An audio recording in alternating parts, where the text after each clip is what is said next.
Ош шаарынан бардыңыздарга салам. Мына буюрса ыйык Рамазан айы дагы кирип келди. Бардык мусулман бир туугандар барыңыздардын туткан орозоңуздар кабыл болсун.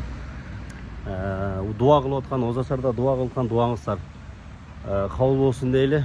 Эми орозодо бир аз секиндеп калдык, бир аз мындай кылып калдык дегендей.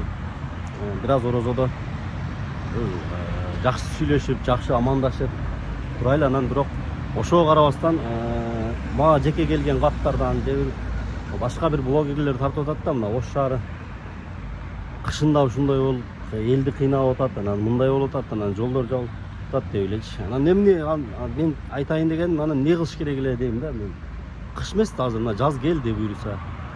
30 жылдан бери жаз келсин, кыш келсин деп жүрүп, ушул убакытка келдик да.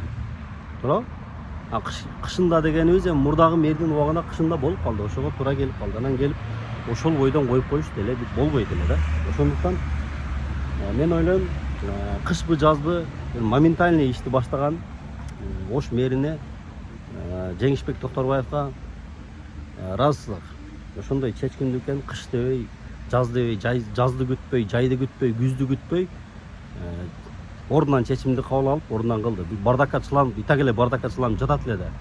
Жеңишбек Токторбаев келгенге чейин эле ошондой эле да. Ал келгенден кийин болуп кетпеди бунун бардык нерсеничи. Ошондуктан эми уже антип айткан менен, башкалар антип айткан менен уже кет, уже жолдорубуз ачылып атат, уже сноско кетип атат, уже тазаланып атат. Буюрса жазга жайга эми башка иштерди кылабыз деген ойдобуз. Башка иштерди, башка бир Оштун көйгөйлөрүн чечет деп ишенебиз толук мэрге. Ошондуктан бардыңыздарга ассаламу алейкум, орозоңуздар кабыл болсун, биз менен бирге болуңуздар.